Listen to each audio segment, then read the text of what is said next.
او په دغه رز باندې نه صرف دا چې خلک لوباسل دي، خلک دغه جلسګات او په ټایم باندې رسوبم او بیا د آخري تقریر پورې هلته کې کېناستل دي. دا نه ده چې موږ لږ لاړ شو او حاضري ولګوو او بیا ترې بار راوځو. یو خو به زما ډېر زیات مشکور یم. انشاءالله دا تمه لرم چې دې نه مخکې ازادي مارچ کې تاسو ټیک ټاک کیسه اخیستې وه.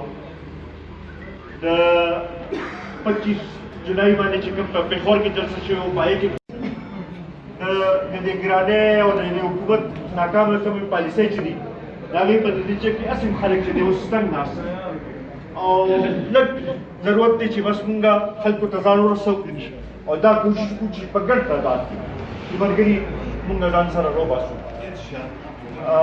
انشاءالله د دې جلسې نه پس زما دا یقین دی چې تاسو به ګورئ چې د ملک سیاست کې به ډېره لویه تبدیلي به راځي به او د هغې 3 جلسې چې کومې وشوې د هغې دا اثر شوی دی چې حکومت مکمل ډکېدلی دی.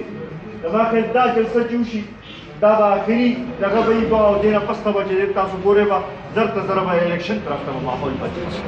زه اخره کې یو ځل بیا د ټولو ملګرو ډېر زیات مشکور یم. ډېره مهرباني.